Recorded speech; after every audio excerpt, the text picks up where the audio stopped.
শেষ রাত্রির গল্পের আসরে আপনাকে স্বাগত জানাচ্ছি। আমরা গল্প করব, ফাঁকে ফাঁকে কিছু কথাও বলবো। প্রথম গল্প শোনার আগে ধরুন আপনি কাউকে ভালোবাসেন, খুব খুব ভালোবাসেন। আবেগসিক্ত অনুরাগে হৃদয়ে প্রীতিময় দূতনাচ সৃষ্টি করেন। ভেবে দেখুন তো, আপনার অনেক অনেক প্রিয় ভালোবাসার মানুষটির সাথে আপনি কখন কথা বলবেন? হৃদয়ের অব্যক্ত অনুভূতিগুলো কখন ব্যক্ত করবেন? নিশ্চয়ই একান্তে, তাই না? কোলাহলমুক্ত নিভৃত কোনো সময়ে আপনি মন উজাড় করে দিতে পারেন তাকে। 2, আপনি বলে থাকেন, আমি আল্লাহকে সব কিছুর চেয়ে বেশি ভালোবাসি। তাই যদি হয়, সমস্ত বিশ্ব চরাচর যখন নিঝুম রজনীতে ঘুমের কোলে ঢলে পড়ে, নিঃশব্দের ঢেউ খেলে যায় প্রকৃতির বুকে, নীরবতার ছায়া নেমে আসে পৃথিবীর আঙিনায়, তখন কি ইচ্ছে করে আপনার প্রিয়তম মালিকের সাথে একটু নিভৃতে কথা বলার, হৃদয়ের জমানো বাধাগুলো তার কাছে পেশ করার? ইচ্ছে করে আপনার প্রেমাস্পদকে ভালোবাসার দুফোঁটা অশ্রু নিবেদন করার? সমস্ত সৃষ্টি যখন সুখ নিদ্রায় বিভোর, তখনই তো প্রিয়তম স্রষ্টার সাথে একান্ত আলাপনের সুবর্ণ সুযোগ। প্রথম গল্পটি আমার এবং আপনার মতোই দুজন ব্যক্তির, আমাদের মতোই রক্তে মাংসে গড়া দুজন বিশ্বাসী মানুষের। শুনুন তবে। হুসাইন ইবনুল হাসান রাত্রিকালীন সালাতের ব্যাপারে একটু উদাসীন ছিলেন। তাই ফুদাইল ইবনু ইয়াদ একবার হুসাইনের হাত ধরে দৃষ্টি আকর্ষণ করে কথা বলেছিলেন। সে কথা হৃদয়ের খুব গভীরে রেখাপাত করার মতো। শোনো হুসাইন, আল্লাহ পূর্ববর্তী অনেক কিতাবে বলেছেন যে আমার ভালোবাসা দানি করে সে মিথ্যা বলে। যখন রাত নেমে আসে সে আমাকে ফেলে কিভাবে ঘুমিয়ে থাকে? আচ্ছা, প্রত্যেক প্রেমিকই কি তার প্রেমাস্পদকে নিভৃতে পেতে চায় না? আপনার অবস্থান, আপনি ইতোমধ্যেই বুঝতে পেরেছেন আপনার দাবিতে আপনি সত্যবাদী কিনা। যদি ইতিবাচক উত্তর হয়, আপনি আল্লাহর কৃতজ্ঞতা ও শুকরিয়া আদায় করুন এবং ধারাবাহিকতা ঠিক থাকার জন্য আল্লাহর কাছে দোয়া করুন। যদি নেতিবাচক উত্তর হয়, চলুন না আজ থেকেই সিদ্ধান্ত নিয়ে ফেলি, আমি আমার ভালোবাসার দাবিকে সত্য প্রমাণ করবই ইনশাআল্লাহ। আল্লাহ আপনাকে তাওফিক দিন। থামুন, আপনার জন্য আরও কিছু গল্প এখনো বাকি আছে। দ্বিতীয় গল্প বলার আগে আপনি এরই মধ্যে একটি হাদিস প্রায় সময় শুনে আসছেন। হ্যাঁ, ঠিক ধরেছেন, আবু হুরায়রা রাদিয়াল্লাহু আনহার বর্ণিত হাদিসটার কথাই বলছিলাম।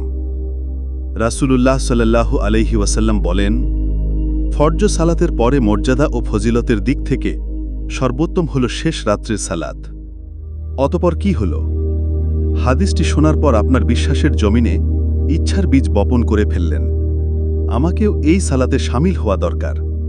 এর সাথে সাথে জেনে ফেলেছেন শেষ রাত্রির সালাতে অভ্যস্তদের জন্য আল্লাহর কাছে সুমহান মর্যাদার কথাটাও। ওই যে ইবনু আব্বাস রাদিয়াল্লাহু আনহা যে হাদিসটি বর্ণনা করেছিলেন, রাসূলুল্লাহ সাল্লাল্লাহু আলাইহি ওয়াসাল্লাম বলেছেন, আমার উম্মতের মধ্যে সবচেয়ে সম্মানিত হল কুরআনের ধারক বাহক এবং রাত্রিতে ইবাদতকারীগণ। এবার তো আরও চমৎকার একটা হাদিস পড়ে ফেললেন। জাবির রাদিয়াল্লাহু আনহা বর্ণনা করেছেন, যেটা রাসূলুল্লাহ সাল্লাল্লাহু আলাইহি ওয়াসাল্লাম বলেছেন, তোমাদের উচিত রাত্রিকালীন সালাত তাহাজ্জুদ আদায় করা, কারণ তা তোমাদের পূর্ববর্তী সালি বান্দাদের অভ্যাস, আল্লাহর নৈকট্য অর্জনের মাধ্যম, পাপ থেকে রক্ষাকারী, মন্দ আমলসমূহের অপনোদনকারী, শরীর থেকে রোগ ব্যাধি উপশমকারী। তারপর আপনার সুপ্ত বাসনার অঙ্কুর উদ্গম হল, মোটামুটি স্থির হলেন, আত্মবিশ্বাসের পারদ হয়ে গেল ঊর্ধ্বগামী। কিন্তু বাধা সাধল আরেকটা সমস্যা, আপনি ঘুম থেকে জাগতে পারছেন না। আপনার জন্য দ্বিতীয় গল্পটা ঠিক এমনই অভিযোগ নিয়ে একজন ব্যক্তি হাসান আল বাসরি রাদিয়াল্লাহু আনহার কাছে এসেছিলেন।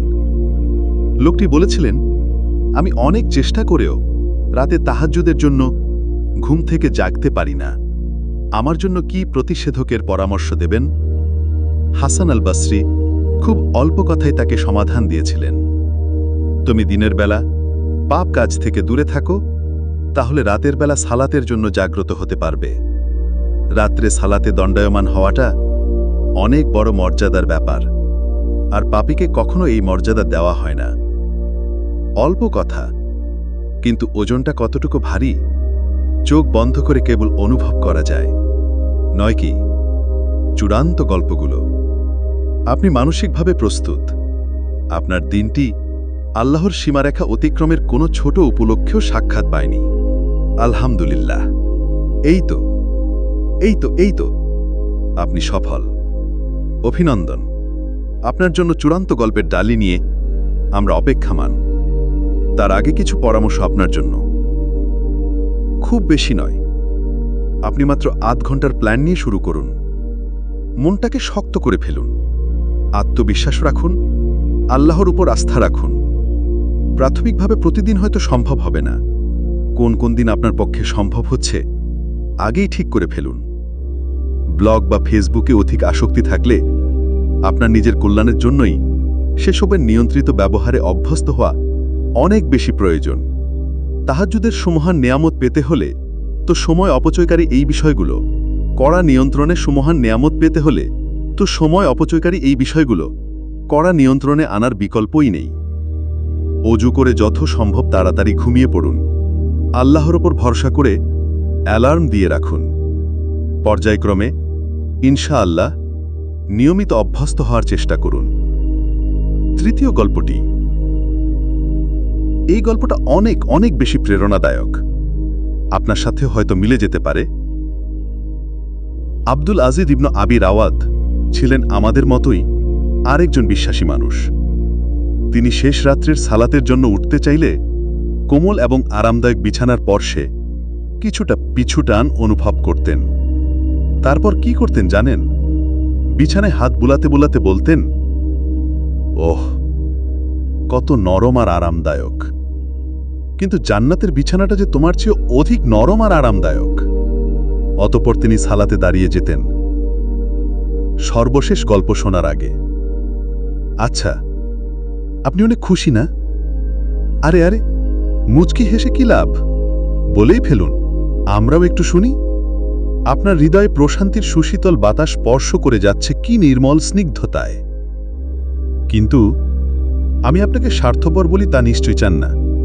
আপনি যদি ভাইয়া হয়ে থাকেন তাহলে আপুকে বঞ্চিত করবেন কেন? আর আপুরাই বা কেন ভাইয়াকে ফেলে সৌভাগ্যের অংশীদার হবেন? চলুন না, দুজনের ভালোবাসার পদ্ম দুটো আলুয়া দুধের চূড়ান্ত ভালোবাসার মৃণালেই ফুটিয়ে তুলি। রাজি তো? আপনাদের জন্য সুসংবাদ। না, আমার নয়, প্রিয় নবীজির কাছে শুনুন তবে। আল্লাহ ওই লোকের উপর রহম করুন যে রাতে ওঠে, সালাত আদায় করে, তার স্ত্রীকে জাগায় এবং সেও সালাত আদায় করে। যদি সে উঠতে না চায় তাহলে তার মুখে পানি ছিটিয়ে দেয়। আল্লাহ ওই মহিলার উপর রহম করুন যে রাতে ওঠে, সালাত আদায় করে, তার স্বামীকে জাগায় এবং সেও সালাত আদায় করে। যদি সে উঠতে না চায় তাহলে তার মুখে পানি ছিটিয়ে দেয়। প্রিয়তম মালিকের রহমের ছায়ায় আদৃত হওয়ার এমন সুযোগ হাতছাড়া করে কেউ? আপনি যদি অবিবাহিত হয়ে থাকেন, আপনার জন্য দুশ্চিন্তার কোনো কারণ নেই। আল্লাহর রহমের চাদরে আবৃত হওয়ার সুযোগ আপনার জন্য অবারিত। আপনি যেখানে পড়ছেন, যেখানে থাকছেন, মোটের উপর আপনার আয়ত্তের ভেতরে হাতের চারপাশের পরিবেশটাকেই জান্নাতি সাজে সালিয়ে তুলতে পারেন। খুব প্রিয় বন্ধুটির হিতাকাঙ্ক্ষী হিসেবে তাকেও আপনার পবিত্রতম অনুভূতিটির কথা জানাতে পারেন। অথবা আপনার পরিবারের সদস্যদের মধ্যে যিনি বা যারা আপনার খুব কাছের, তার সাথে এই অনুভব ব্যক্ত করতে পারেন। আপনার রুমমেটদের কি পর্যায়ক্রমে অভ্যস্ত হওয়ার প্রেরণা দিতে পারেন। দেখবেন, ঠিকঠাক মতো এক ডোজ পেয়ে গেলে হয়তো আপনার চেয়ে তারাও অধিক যত্নবান হয়ে উঠবেন ইনশাআল্লাহ। এতে করে হবে কি, আপনার কখনো তাহাজ্জুদের সুযোগ ছুটে গেলে তারা আপনাকে জাগিয়ে তুলতে সহায়তা করবেন, অথবা কখনো পিছুটান অনুভব করলে তাকে টেনে নেবেন তারাই কেউ। চতুর্থ গল্পটি গল্প নয় শুধু, আমরা প্রেরণা উজ্জীবনী এবং প্রাণনা সঞ্জীবনী চমৎকার একটি কবিতার সাথে পরিচিত হব ইনশাআল্লাহ। আল্লাহর ভালোবাসায় নিবেদিত প্রাণ আরেকজন মানুষ যিনি তাহাজ্জুদের সালাতের জন্য নিজেকে প্রায় স্মরণ করিয়ে দিতেন একটি কবিতা আবৃত্তি করে। আমরা সেটার কাব্যানুবাদ করব। মাত্রাবৃত্ত ছন্দের তালে আমরা কবিতাটি উপভোগ করব। ঘুমের তৃপ্তি তোমাকে ভুলিয়ে রেখেছি প্রকৃত আয়েশ থেকে, জান্নাতি ফুল বাগে সজ্জার সুখ থেকে ঠিক গাফেল রেখে। অনন্তকাল বাঁচবে যেখানে মৃত্যু পাবে না তোমার ছোঁয়া, প্রভুর পক্ষ থেকে নেয়ামত যাবে না তার থেকে একটুয়া খোঁয়া। তাই বলি জেগে ওঠো তাড়াতাড়ি, অশ্রু ঝরাও তোলো দুহাত। ঘুমে নয় ভাই, আজকে না হয় কুরআন বুকেই কাটুক রাত। সুবহানাল্লাহ, কত সুন্দর সেলফ রিমাইন্ডার। আমরাও কি পারি না নিজের সাথে এভাবে কথা বলতে? আসর এখানেই শেষ। শেষ রাত্রির গল্পের আসর আজ এখানেই নামল।